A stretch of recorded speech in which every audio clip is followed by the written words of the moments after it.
Deus criou os céus, a terra, as estrelas e o mar.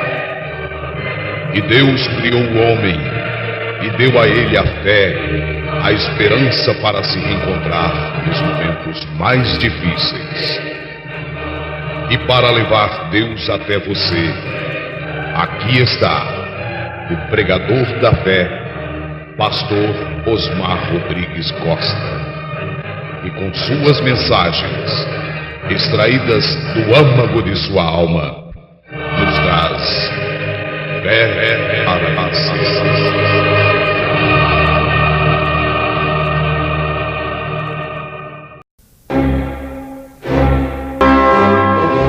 Amém. Deus abençoe-nos. Nós vamos ler Hebreus capítulo 12, versículo 24.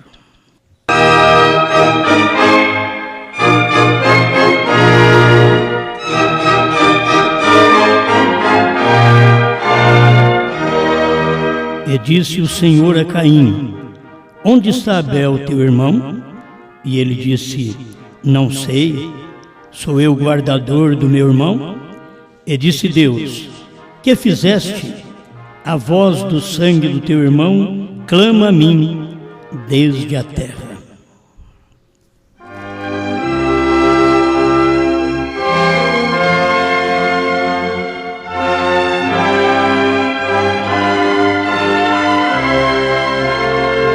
Grande Criador, mais uma vez nos é dada o privilégio, a oportunidade de estar diante de Ti, para Te adorar, para cantar, para orar, para pregar, para ouvir, e dependemos constantemente de Ti.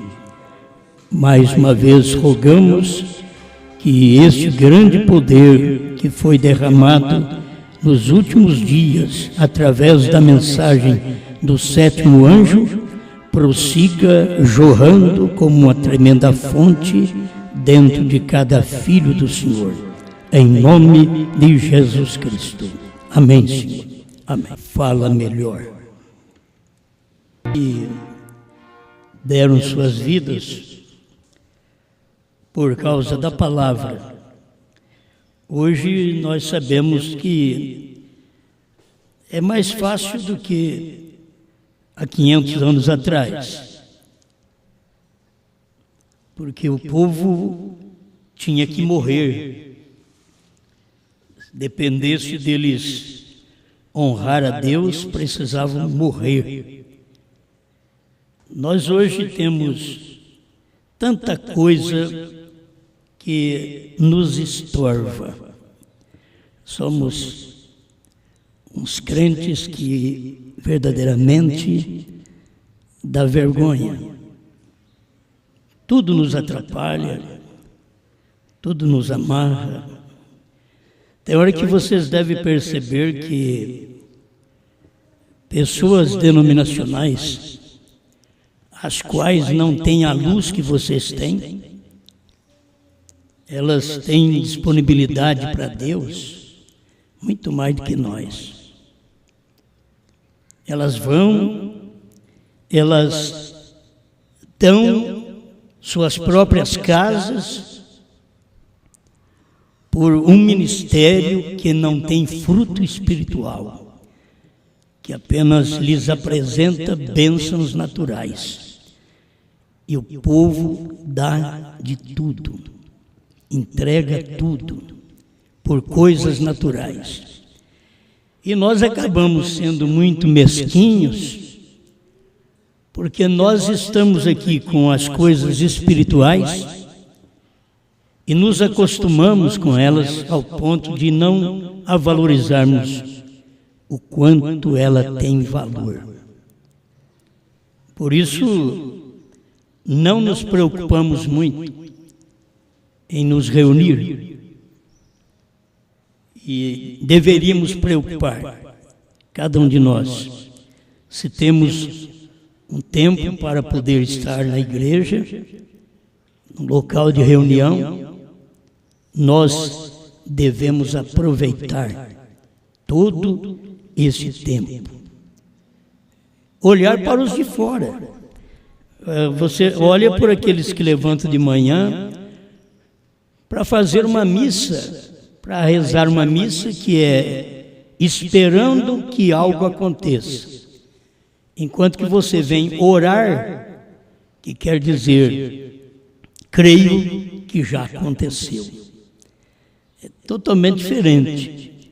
Mas eles, esperando que algo aconteça, eles vão cedo contando suas pelotinhas e vão adorando não só a Deus, mas a Maria e a qualquer outro.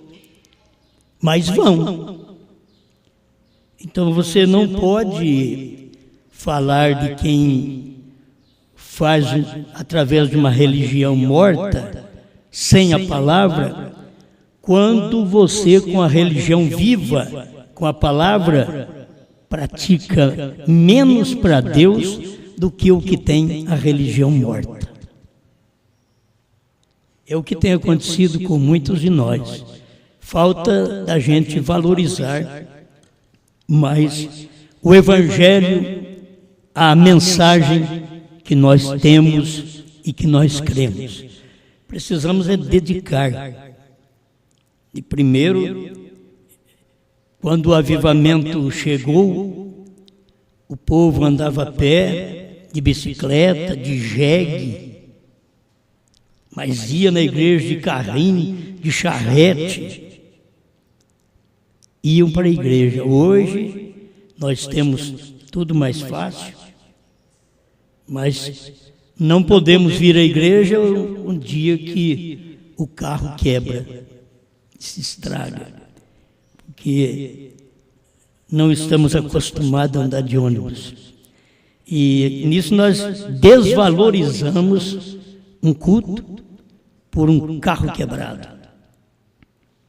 Então a gente precisa prestar atenção mais nas mínimas coisas para poder vir para uma adoração a Deus, mas vir com satisfação. Você vem sabendo que você tem uma recompensa e que você não está esperando ficar rico. Você vem aqui porque já é rico. Porque a riqueza do mundo passa. E a riqueza que a gente pensa naturalmente, monetariamente, tudo isso passa, acaba. Mas a riqueza espiritual, esta permanece para sempre. E é por esta riqueza que devíamos dar a nossa vida. Agora, não é nem dar a vida, é dar 1 hora de culto, 2 horas de culto. Não é dar nem a vida. Se você pensa bem, se fosse colocado dentro de nós um romano com uma espada na mão, dizendo: você vai servir a Deus, já vou te passar a espada para você ir para o seu lugar logo. Olha, diríamos: não, nem conheço Deus, eu não vou servi-lo não. Hoje, com essa força que cada crente está tendo, e não vamos falar muito dos de fora, não, vamos falar de nós, porque nós somos o povo mais abençoado espiritualmente, e não fica sem ser abençoado materialmente, fisicamente, financeiramente, não fica.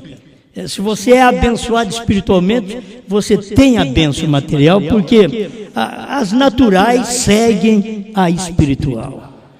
Eu não quero apenas ter a natural e que depois eu venha esperar uma espiritual. Não, eu quero aquela que Jesus diz: buscar em primeiro lugar o reino de Deus e a sua justiça.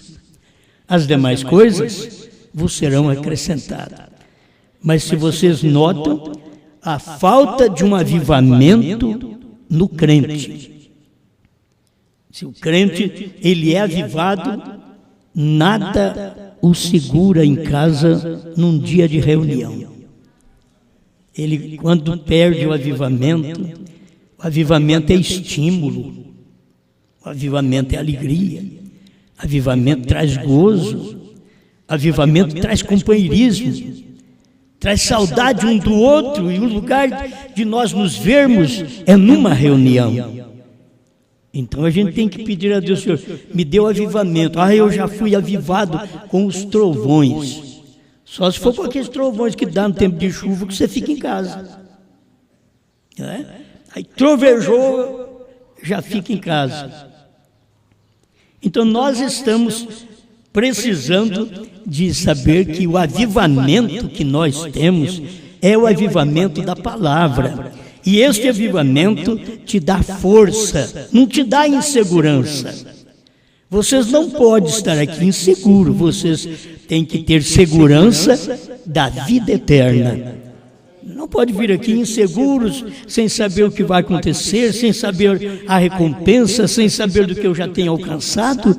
Não, eu tenho que estar aqui agradecido pelo que eu tenho recebido de Deus, tanto no físico quanto no espírito. Falando dessa riqueza da mensagem, olha, irmãos, nós somos o povo milionário.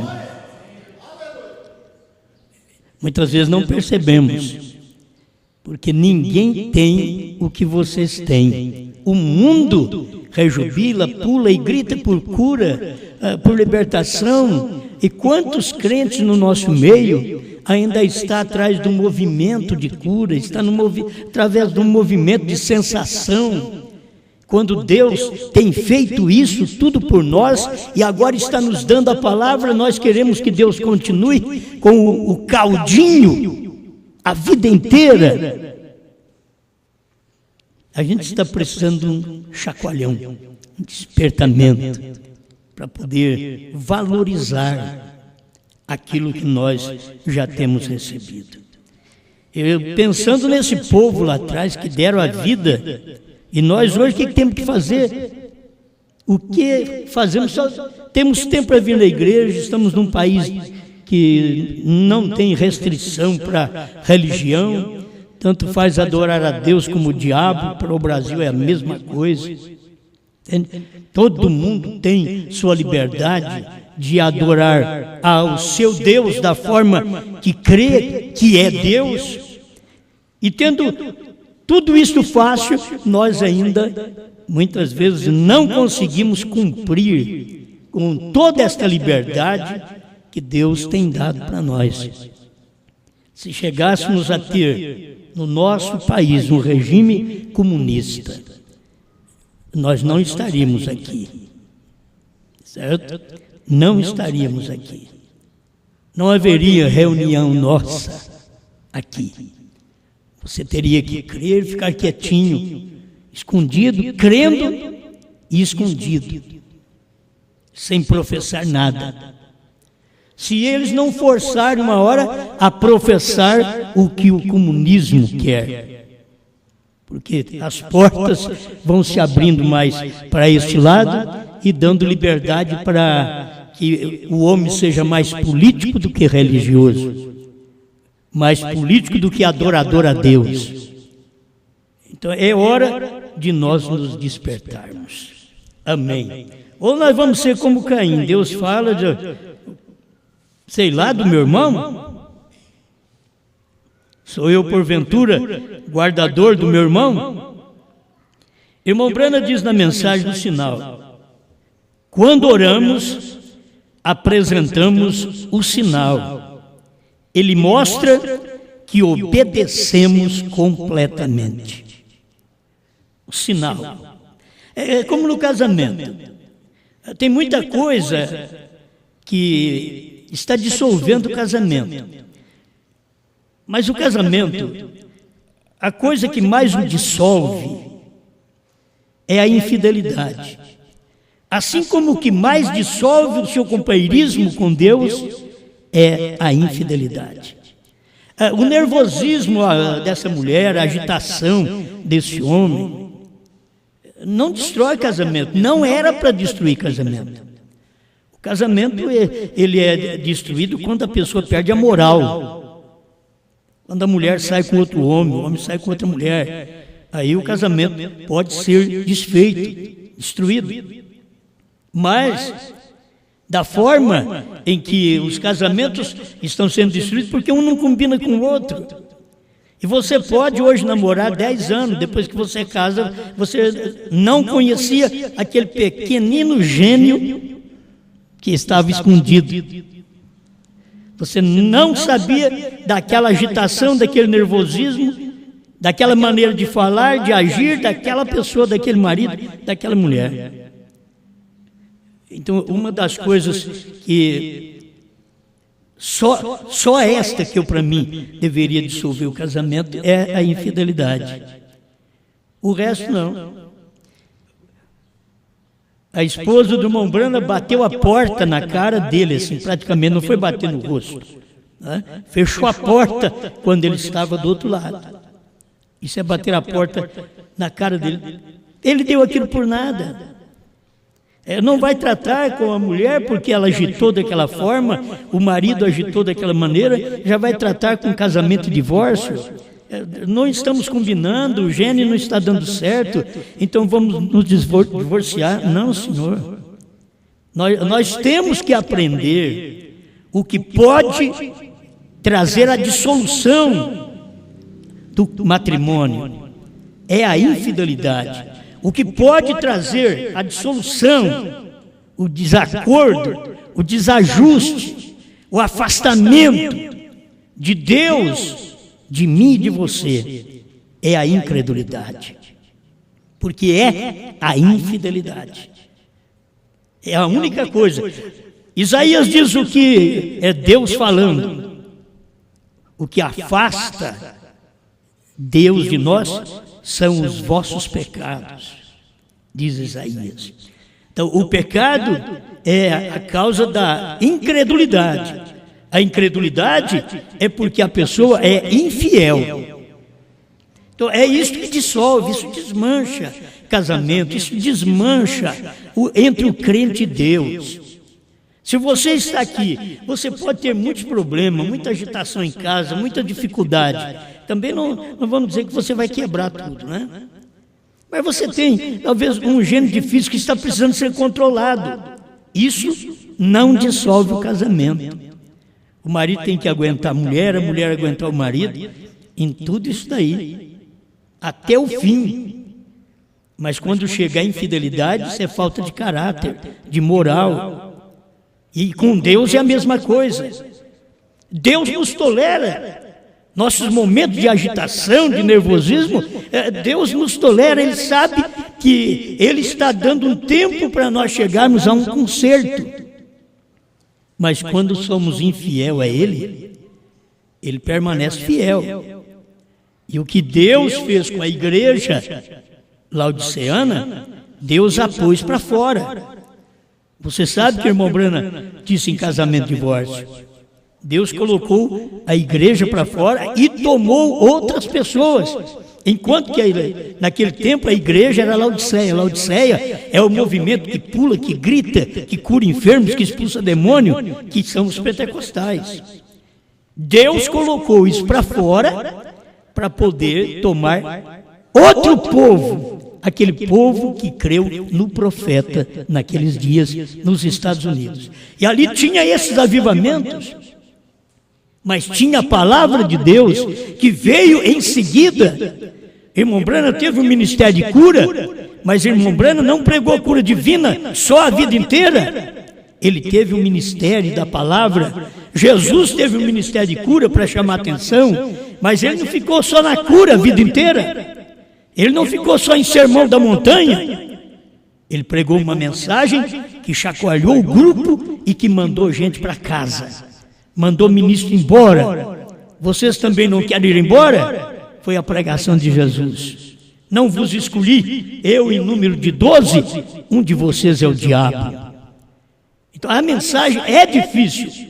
Jesus pregou uma mensagem dura para poder limpar o grupo naquele dia. Eu mesmo que ele continua fazendo conosco até aqui. Mas vamos aprender. Ele tem esperado de nós constantemente a obediência. Quando você mostra obediência completamente, a Deus te dá direito em receber o Espírito Santo. Por isso você tem aquele espírito de porco, não vai dizer que é Espírito Santo. Você tem o espírito do mundo, como vai dizer que é o Espírito Santo? Você está agindo da forma errada, como pode ser que é o Espírito Santo? Você está fazendo negócio errado, mentindo, roubando. Como dizer, eu tenho o Espírito Santo? Não, o Espírito Santo faz com que você obedeça completamente, porque o Espírito Santo é um sinal que você foi salvo, que você foi justificado, santificado e que agora Ele pode entrar em mim e em você. Amém. Quando oramos, apresentamos o sinal. Ele mostra que obedecemos completamente. Se a gente for assim, irmãos, a obediência em casa, marido e mulher, amando um ao outro, é uma obediência completamente. Porque é tipo da igreja em Cristo. A nossa obediência para com Cristo não pode ser parcial. Até onde nós queremos, até onde nossa mente permite, até onde entra nossos sentidos. Não. Nossos sentidos morrem, nossos desejos são crucificados para podermos obedecer a Cristo completamente. Eu queria conversar com vocês de uma forma que o tipo não falha. Entre marido e mulher e Cristo e a igreja, não pode falhar. Isso não vai falhar. Se o marido tem a palavra e é a palavra, e a mulher é a igreja, isso não vai falhar. Ele está responsável com todas as promessas para o lar. E ela está também responsável em manter a sua confiança na liderança daquele marido. Esta igreja tem que manter confiança na liderança de Deus. E Deus sempre foi um homem. Cada vez que Deus liderou o seu povo, Ele tomou um homem para liderar.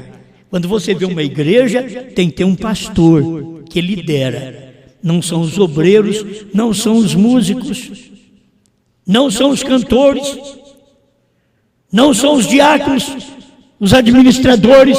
Não, tem um pastor para poder liderar aquele ministério local. Onde você vê um ministério local, tem um pastor liderando. Aquele povo escuta um pastor.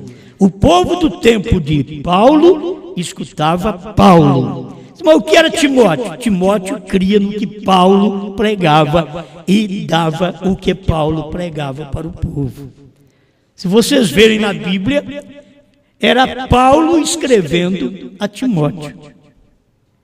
Timóteo lendo aquela carta para o povo do seu ministério. Era Paulo escrevendo a Filemão. Filemão lendo aquela carta para os seus. Sempre foi assim. A gente tem que saber que esta é a liderança de Deus. Deus, em cada época, Ele tem um líder mundial e líderes locais. Sempre foi assim. Deus teve Jesus Cristo na terra, que não adiantava sacerdote, Anás, Caifás. Deus só atendia Jesus Cristo. O que é Deus? O Espírito. O Espírito só atendia o Filho. O que o Filho falasse é o que o Pai estava fazendo através do Filho. A vontade do Filho era a vontade do Pai expressa no Filho. A vontade da igreja é a vontade de Deus expressa na igreja. A vontade da mulher é a vontade do marido expressa na mulher. Agora, esse evangelho, a gente poderia pregar ele na eternidade, mas lá não vai ter problema. Lá nós não vamos ter mulheres no pedestal e nem no tapete. Por isso, se na eternidade não terá mulher no pedestal, aqui também não tem. Se na eternidade não tem mulher como tapete, aqui também não tem. Amém? A gente precisa guardar essas coisas, é a maneira de Deus liderar. Mas todos têm que ouvir uma voz. Não tem mais do que uma voz. Todos repetem aquela mesma palavra. Quando Brana pregou, nós estamos aí desde 1963 para cá, repetindo o que o irmão Brana pregou. Falando da revelação, que o irmão Brana tem mensagem antes, que nós pregamos da mesma forma. E respeitamos aquela mensagem, porque foi a boca de Deus. Mas se você respeitasse um outro anjo, como Billy Graham, um anjo de Deus, você não teria como estar submisso à mensagem do anjo de Deus, William Branham.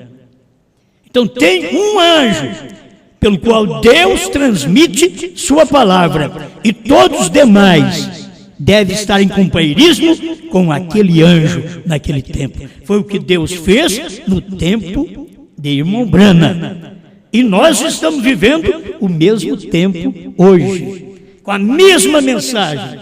Se foi o que o irmão Branham disse, eu tenho que pregar, outros vão crer, e nós vamos seguir no mesmo espírito, para não haver divergência. Por que há várias doutrinas? Porque nós temos aí os pregadores com a terceira puxada pirata, porque eles rejeitaram a original do ano 2000.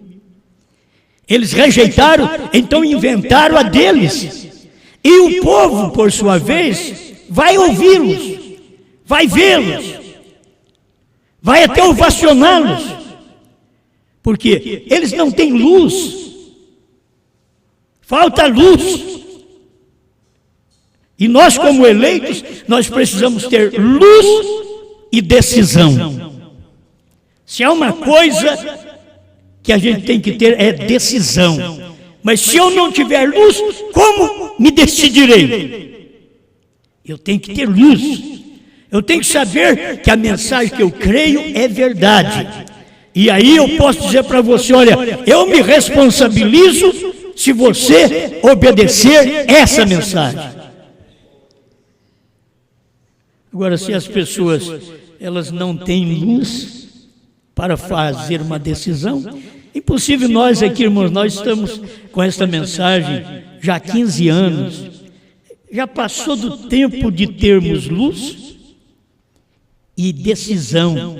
E mostrar para todo mundo, mostrar para nossa família, mostrar para nossos parentes, mostrar para todo crente que nos rodeia, todos que conversam conosco, vamos mostrar para eles que estamos tão convictos no que nós cremos, que não conseguimos crer no que eles creem. Mas nós temos que expressar isso para as pessoas. Aquilo tem que estar em nós. Por isso tem gente que não tem convicção do seu casamento. Aí não pode dar testemunho para os outros. Porque o seu casamento é uma mexida. Já está quase para se dissolver. Não pode dar um testemunho. O crente não tem segurança também, ele não pode dar testemunho. Mas o dia que você crer verdadeiramente que Deus mandou um profeta, que esse profeta revelou a palavra e que o Cordeiro abriu o livro e deu para ele, e que ele, por sua vez, pregou o livro aberto e deu para nós, você vai pegar isso daí e lutar até o fim. Não importa o que os outros falam, você tem sua decisão. Você não vive de galho em galho. Tem uma decisão. Na família nós temos que ser assim. A família tem que saber que nós cremos nessa mensagem. Certo? 355, ainda um sinal. Paulo nos diz que o sangue fala. Então vamos falar um pouquinho disso. O sangue fala. Mas se eu não tenho experiência de que o sangue me mudou, o sangue me transformou, o sangue me limpou, o que ele está falando? Pois qualquer um sabe, diz o irmão Brana, que o sangue mesmo, na realidade, o sangue, a química, não pode falar. E a Bíblia diz: o sangue fala. Mas a química não pode falar. É uma química, está certo? Quantos sabem disso? Amém? Não pode falar. Tem um pouquinho de sangue ali, ele não pode falar, porque é uma química. Mas você vai ver como é que aquele sangue fala. Mas quantos sabem que o sangue fala? Amém? A Bíblia diz que o sangue fala. O sangue de Jesus Cristo fala mais do que o sangue de Abel. Se você quiser anotar Gênesis 4:10, Deus disse: o teu irmão, disse, o sangue dele clama da terra contra você. Ele tinha matado o irmão e achou que tudo estava bem. Mas Deus disse: o sangue dele clama. Eu vi o sangue. E quando eu vi o sangue, é porque alguém perdeu a vida. E aquilo clama, aquele sangue clama contra você. Aleluia. O sangue dele está falando. Aleluia. O irmão Branco bate palma 3 vezes. Deus disse: onde está ele? Onde está o teu irmão? Ele disse: sou eu o guardador do meu irmão? 356 o sinal. Disse: o sangue dele está clamando. O sangue dele está clamando. É como você, se você fosse um homicida. O sangue daquela pessoa que você matou, aquele sangue fica clamando contra você a vida toda. O sangue clama porque você o matou. Se não tivesse matado, o sangue não clamava. Porque o sangue de Cristo clama mais do que o sangue de Abel. Porque além de clamar, ele redime. Ele nos limpa, ele tira o pecado de nós. Mas por que ele clama? Porque nós temos que sentir que nós o matamos. Poderíamos ouvir a voz de Deus? Onde está o sangue de Jesus Cristo? Onde está o sangue do seu Salvador? Porque ele clama e eu não vejo mudança na sua vida, eu não vejo transformação em você.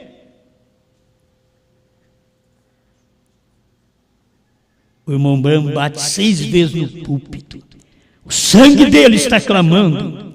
É um sinal que havia sido morto. Seu sangue estava clamando contra ele. Irmão, se nós não tomamos o sangue de Cristo para nos limpar, ele é um sangue que clama contra nós. Porque nós somos culpados. Você diz: eu não estive lá. Você estava lá. Você tanto matou, como você morreu com ele. Você foi sepultado com ele. Mas como ele ressuscitou, você ressuscitou com ele. Esta é a expressão de São Paulo. Então este sangue clama quando você não faz o que o sangue veio fazer. O sangue de Jesus veio para te limpar, para me limpar. E aí nós podemos ver o sangue clamando: por que não te santificas? Por que não te limpas? Por que não mudas de vida? É o sangue clamando. O sangue dizendo: eu vim, foi por isso, fui vertido por isso. Você rompeu aquela célula de sangue naquele dia no Calvário, foi para isto. Eu estou aqui para te santificar. Eu não posso santificar o mundo, mas eu vim para te santificar. E este sangue clama. Agora, 357 o sinal. Agora, se você está em Gênesis 4:10, então em Hebreus 12:24, comece a ler em Hebreus 10:12 diz: o sangue de Jesus Cristo fala melhor do que o de Abel. É Hebreus 12:24. Um sangue que fala mais do que o de Abel. O de Abel, sendo um sangue justo, e um homem revelado, clamou contra o seu próprio irmão, que foi um homicida. Você pensa bem, o sangue de Jesus Cristo, que clama por cada um de nós. Agora eu estou te dizendo, ele clama se você não atende. Se você atende, ele te redime, ele te limpa, ele tira a sua imundície. Olha aqui, veja Abel, ele era homem justo, ele morreu inocentemente, porque ele estava no caminho. Ele estava no caminho, sustentando a verdadeira revelação que tinha. Ele falou, ele clamou. O justo sangue de Abel clamava contra Caim. 359, o sinal. Mas o sangue de Jesus Cristo não só clamou, ele redimiu.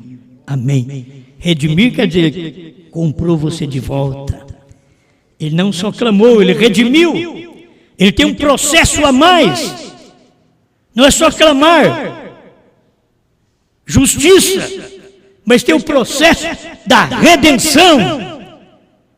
Amém. Ele fala melhor. O sangue de Abel fala, mas o sangue de Cristo fala melhor. Toma vocês, filhos e filhas, ele esconde vocês da ira de Deus. Vê, o sangue de Abel não podia esconder a Caim, mas veja, o sangue de Jesus Cristo pode te esconder da ira divina. Amém. 360 é o sinal. Assim, o velho Caim surge hoje. Se você tem sido um perseguidor da palavra, e aí nós podemos parar. Se você é um perseguidor da palavra, como os pentecostais são um perseguidor da deidade. Os pentecostais creem numa trindade, são perseguidores da deidade. Veja o que está acontecendo com eles. Como Caim, um perseguidor da palavra. Aí o povo da mensagem do irmão Branham, não vendo a revelação dos 7 selos, porque se visse, eles creriam, mas eles não veem a revelação dos 7 selos.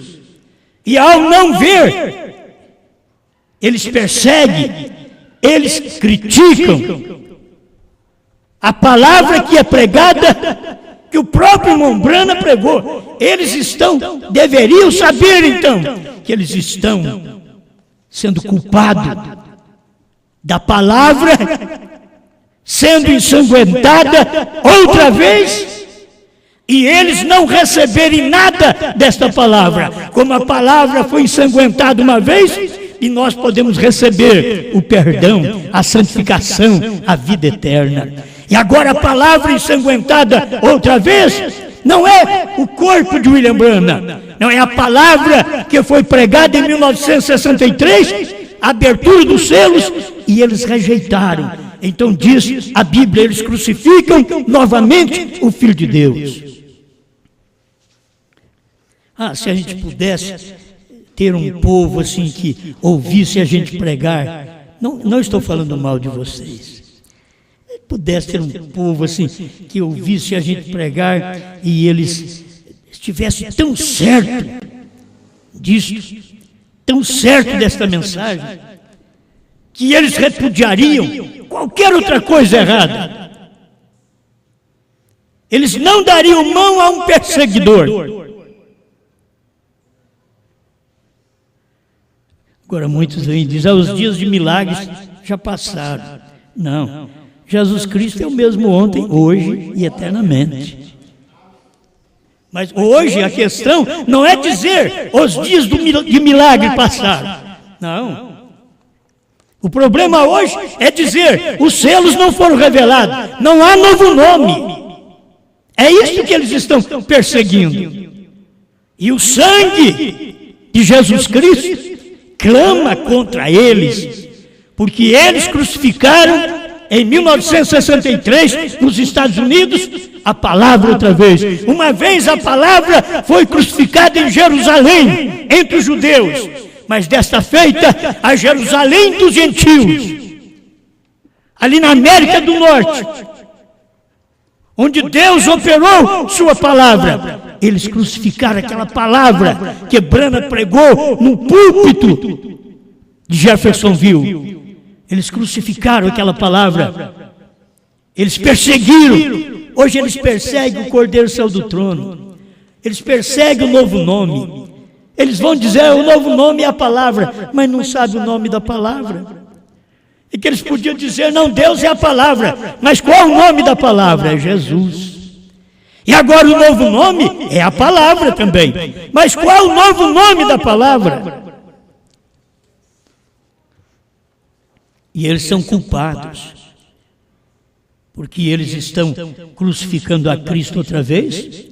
E este sangue da segunda crucificação, que é crucificando a palavra, pregada por um homem, William Marion Branham. Eles crucificam a palavra, não somos nós, né? Nós só estamos repetindo. Graças a Deus que nós conseguimos repetir, falar a mesma coisa, expor a mesma coisa. Não temos que trazer nada novo. Se fosse como um carbono, bom porque tem carbono que já não presta mais. Você coloca, escreve, olha do outro lado, já usou tanto que não vale nada, não aparece nada do outro lado. Mas um carbono que presta, que você pode escrever por cima e sai a mesma coisa do outro lado. Sai a mesma tinta. Sai claro do outro lado. É isso o que Branham pregou em 1963. Nunca foi claro para nós. Enquanto não chegou o tempo da noiva, que como um carbono, Deus passou por Branham e nós por debaixo dele e saiu do outro lado. A mesma mensagem, o mesmo novo nome, o mesmo Cordeiro que saiu do trono, o mesmo Cordeiro que tomou o livro e converteu em leão. Mas quando você persegue esta palavra, o que acontece? Você é um Caim. Você está procurando matar o justo Abel, a palavra do dia.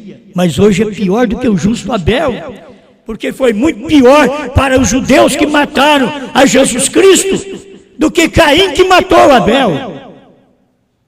Foi muito pior, porque aquele era um homem e aqui era Deus em carne. Será muito pior para os americanos do que foi para Caim. Será pior para os americanos do que foi para Caim. Por quê?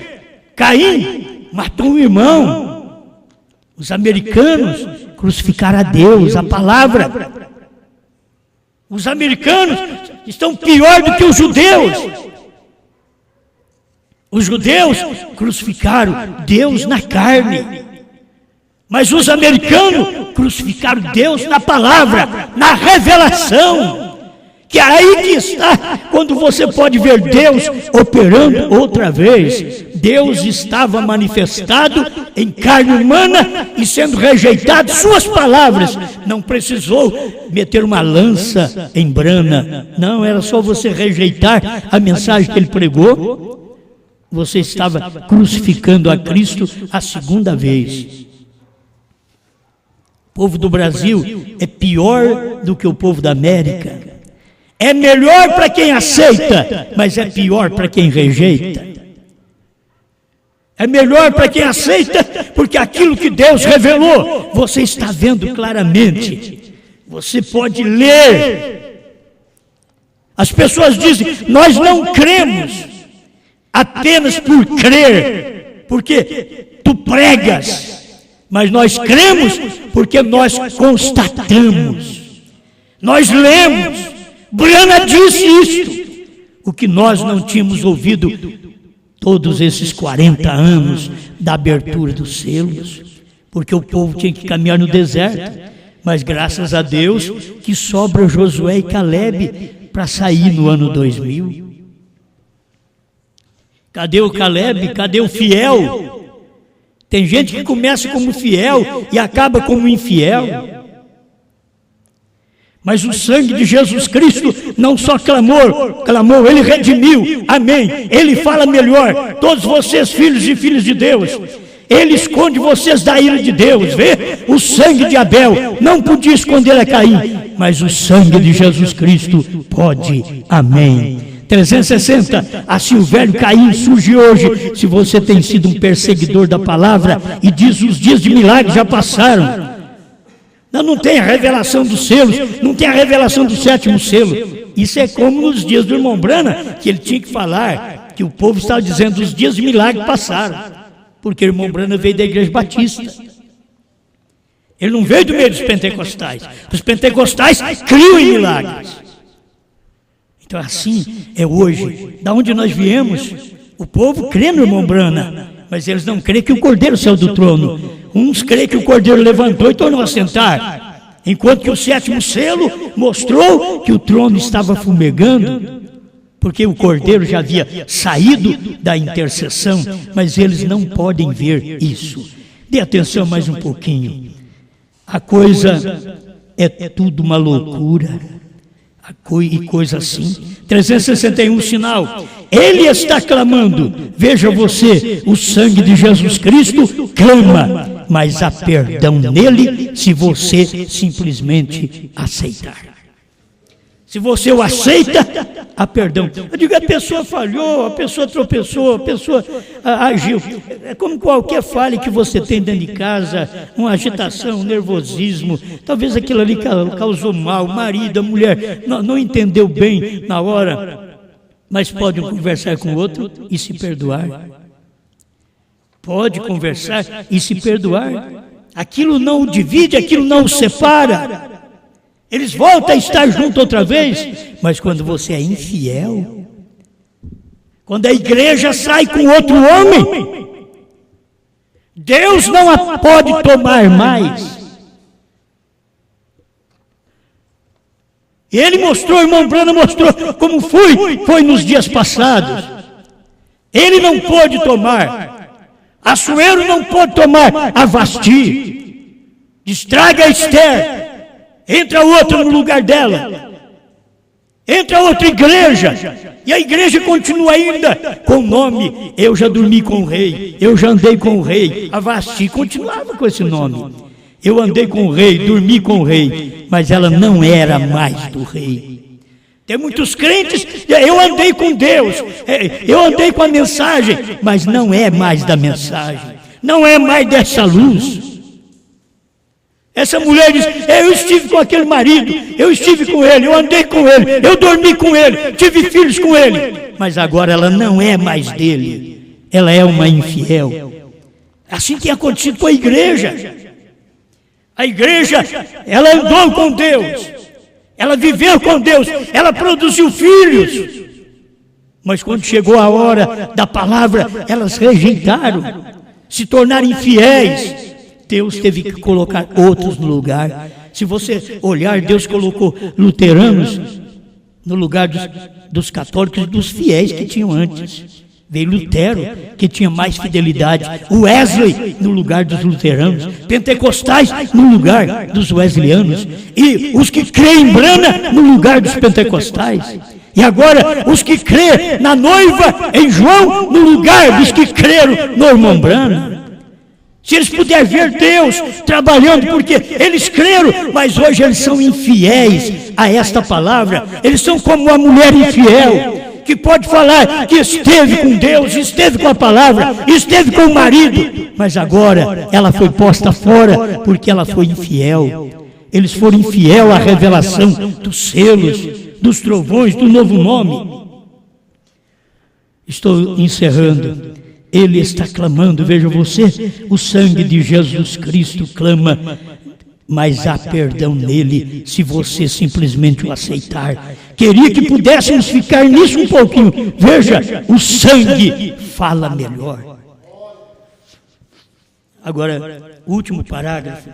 A união invisível da noiva, 219. Porque a palavra sangrou.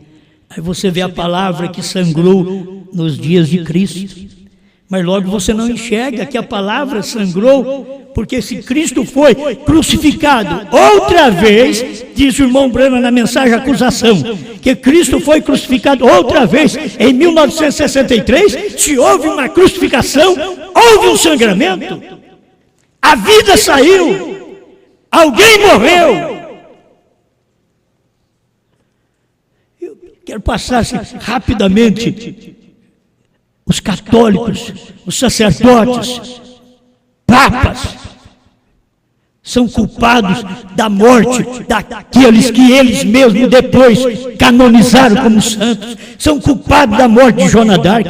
Eles a mataram.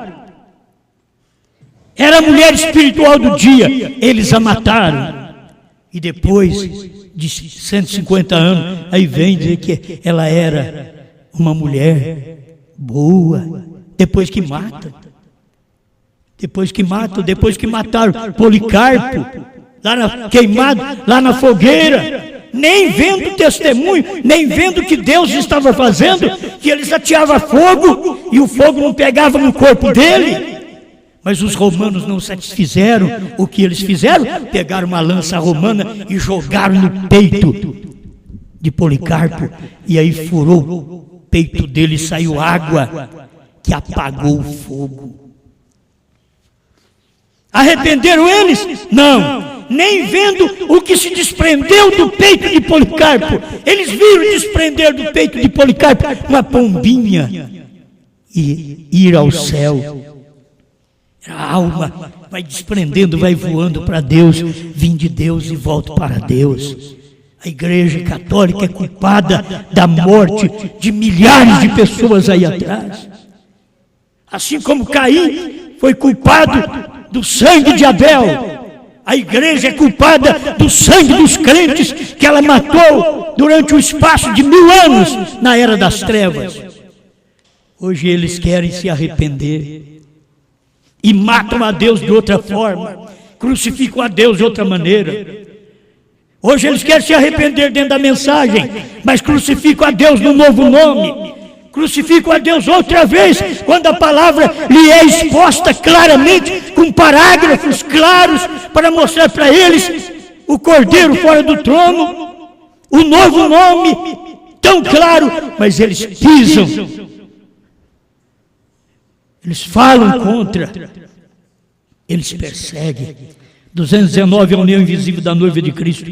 Que é pecado? O pecado é incredulidade. Incredulidade em quê? Na palavra. Incredulidade em Deus, a qual é a palavra. Agora você tem que saber, Deus é a palavra, não é a palavra do tempo de Moisés, ele foi a palavra do tempo de Moisés. Deus é a palavra do tempo de Jesus, ele foi aquele dia a palavra daquele dia, mas depois ele foi a palavra no Pentecoste, e depois ele foi a palavra nas 7 eras, mas ele foi a palavra em Brana.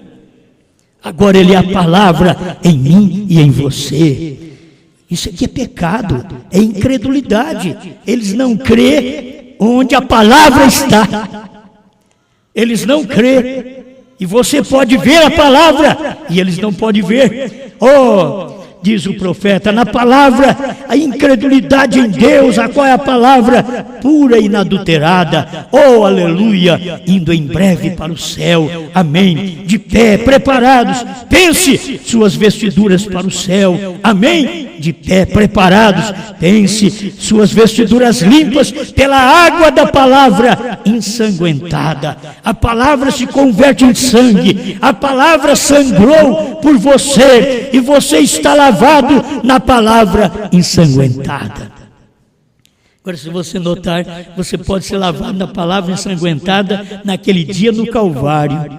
E a palavra sangrou em 1963, na segunda crucificação de Jesus Cristo, outra vez. A palavra sangrou. E você agora mantém-se incrédulo nesta revelação, então você vai ter que pagar, porque a palavra clama. O sangue desta palavra, ensanguentada desta palavra, que foi morta em 1963. Que quando a palavra é morta, está provando, tem sangue por ali. A palavra era Cristo, o sangue estava ali. A palavra no dia era a voz do sétimo anjo, o sangue estava ali. Se você quer misericórdia, está no sangue. Se você quer juízo, rejeita o sangue. A palavra sangrando, a vida de Deus na palavra sangrou por você, para que pudesse ser lavado da sujeira destas prostitutas e ser purificado e santificado pela lavagem da água da palavra, que faz com que tua mente e coração permaneçam em Deus e em sua palavra. Grande Deus, nós reconhecemos, Pai, que cada um de nós temos falhas, aquelas fraquezas que uma esposa tem durante o dia, pela agitação do trabalho, do dia a dia, da criação de filhos, mas logo em seguida aquilo volta ao normal e ela está bem com o marido, e naquela agitação ela aborreceu o marido a aborreceu, mas logo estão todos bem. Senhor, a igreja muitas vezes passa por isto nesta terra que vivemos, onde tem lutas por todos os lados, lutas para se noivar, lutas para casar, lutas para criar filhos. Oh, nós temos lutas a vida toda, Senhor, mas o que nós queremos é reconhecer que o Senhor trata conosco e vai cancelando nossos males, mudando as nossas vidas, e nós não somos infiéis, nós temos alguns problemas, nós temos nossas lutas do dia a dia, cada irmão reclama, cada irmã reclama, luta no lar, problemas, dificuldades, fala uma palavra que não deve falar, olha uma coisa que não deve olhar, tem que voltar atrás e se perdoar, pedir misericórdia e ter a limpeza do Senhor. E o Senhor está pronto para perdoar, mas quando somos infiéis à palavra do dia, somos infiéis à revelação dos selos, somos infiéis ao novo nome que a palavra sangrou outra vez no entardecer. E os Estados Unidos é culpado desse sangramento da palavra e eles não entenderam. Como os judeus foi culpado do sangramento de Jesus Cristo da palavra e eles não receberem, mas os gentios receberem. Os Estados Unidos não receberam, mas nós no Brasil recebemos aquele sangramento na palavra. Em 1963 foi sangrado, Apocalipse 10, de 1 a 7. E dali nós aproveitamos o perdão, a libertação, a revelação. Agora podemos conhecer o que o Senhor é, a sua revelação, conhecer a sua deidade. Estamos agradecidos em nome do Senhor Jesus Cristo. Toma conta deste povo, Pai, que haja saúde, libertação para cada pessoa presente e aqueles que me ouvem através da internet e mesmo através do DVD, que tenha saúde, saia todo mal, toda doença, toda dor, saia desses corpos e o poder de Deus opere nestas vidas, conforme diz o Calvário, conforme diz o Monte Pôr do Sol, conforme diz a revelação nesses dias que estamos pregando, para a glória do teu nome. Nós cremos nesta verdade. Amém, Senhor. Amém. Glória a Deus. Aleluia.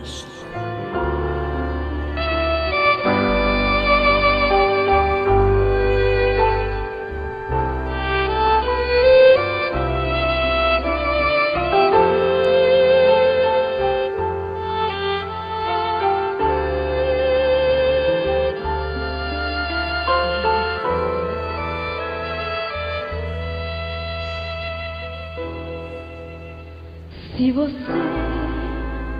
precisar de um amigo, chame Jesus.